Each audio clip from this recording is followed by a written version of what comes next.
Welcome back, panelists. With us, New York Times Pentagon correspondent Helene Cooper, New York Times Chief White House correspondent Peter Baker, Rich Lowry, the editor of National Review, and Kimberly Atkins-Storr, a senior opinion writer for the Boston Globe. Welcome to all of you. Helene, let me start with sort of your beat in the Pentagon. And we heard James Stavridis sort of say there's some plan Bs and plan Cs, and he said, you know, the best plan B might be plan A. This feels like a week that could become consequential in whether we get involved or not, given the stakes that Russia seems to be raising here. What do you see? I think each week so far has been increasingly consequential, and this week will be as much so. The Pentagon and the Biden administration at this point in time are still being extremely cautious, really, really deliberate, and they're still very focused on not escalating. Not because at the end of the day, we need to, when we talk about things like getting involved, we talk about things like putting in place a no-fly zone, it's clear, and Ambassador McFaul said this earlier, it's clear that we should be clear about what exactly we're saying. When we say put in place a no-fly zone, what we're saying is be willing to go to war with a nuclear-armed Russia, a country with more than 4,000 nuclear weapons over Ukraine, and be very clear. Maybe we make that decision that that's what we want to do, but the American people and politicians and everybody who are talking about this should be clear that should be very, very crystal clear about exactly what we're saying. And if Russia did not have more than 4,000 nukes, we would have long since been in this war. But at the end of the day, this is what has sort of tied the administration's hands, while at the same time they're trying to be as forceful as they can on sanctions and on the economic side. Peter, you were stationed in Moscow as a stint, as a reporter. He has, right now, the control of the information system. But he's not going to be able to keep this idea that Ukraine's not going well away from his people for long. Is there he could declare victory and go home if he wanted to now, and his people would believe it. How much longer will his people believe something like that? Well, the problem for Putin isn't that he controls the media and he controls social media to some extent. He obviously controls the information space. At some point, if the Russians have lost 7,000 troops, that's 6,000 or 7,000 body bags that are coming home. That's 6,000 or 7,000 funerals in towns like Smolensk. They can't hide those funerals. They cannot hide those. And what we saw during the Chechen War, when my wife and I were in Moscow, we saw the power of the mothers, right? The soldiers' mothers, they were called. And they had political power even in an autocratic state.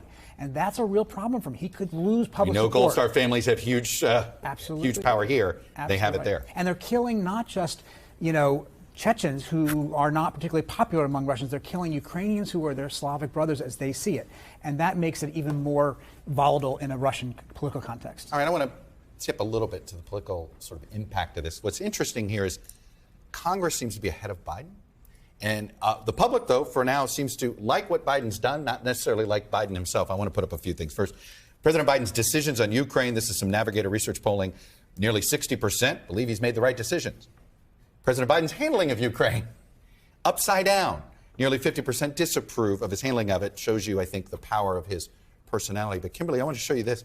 Congress really has sort of dragged Biden to some of the harsher sanctions against Russia. The ban on oil imports, Nord Stream 2, the Russian banks from SWIFT, increasing aid to Ukraine. Congress basically said, come on, Biden, do more. And they may end up dragging him to a no-fly zone. They may. I mean, we also have to be clear that the situation on the ground has changed day by day as well. So it may be Congress pushing the president, and also may be what's happening in Ukraine pushing the president to make these determinations. But what's interesting about this is we're calling this Congress dragging Biden. They're talking to each other. They're coming to a conclusion, and then they're acting. This is how government is supposed to work. It's supposed to be responsive, and it's probably one of the reasons we're seeing the positivity ratings going up for the president for his handling, putting aside the personal politics and looking at the actions right now. Right now, usually politics is about who you see as the enemy. Right now, we're unified. We see that Putin is the enemy, and Congress is acting, and I think that is important for the American people to see. There definitely is what I call the old Cold War bipartisan majority seems to be coming back. Yeah, so it shows, for those of us who think Congress should be more forceful exercising its power, influence, and prerogatives, that when there's a bipartisan majority, you can't push a president. I think the that distinction in that poll that seems odd, support his decisions, but but you're not approving his handling, just goes to the fact that this threat is not direct and immediate enough for most Americans to get a rally around the flag effect, but it does create a sense that things are out of control, and that just doesn't help a president, and Biden has been dragged down by that sense since the withdrawal from Afghanistan. The Venezuela decision, that really, I think, blew back on him harder than they expected, didn't it? Yeah. Well, look, I mean, the problem in energy politics is that there are not a lot of really good actors out there who are producing the kind of energy supplies at the time you need them that can help out, right? Who are the people out there? Saudi Arabia, Venezuela, Iran.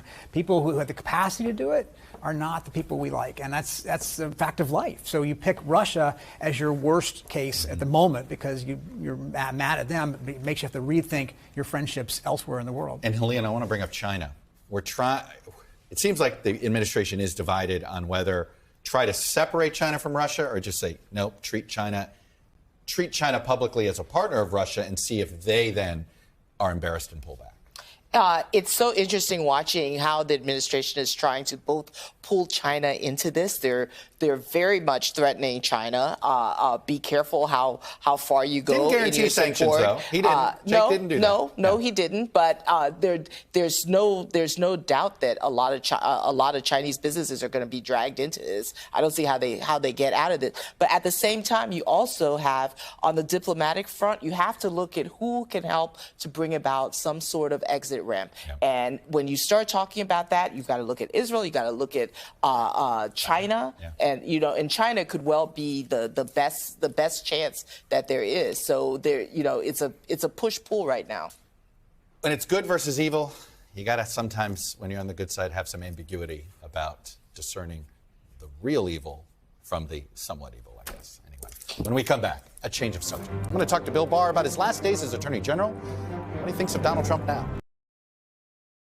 Thanks for watching our YouTube channel. Follow today's top stories and breaking news by downloading the NBC News app.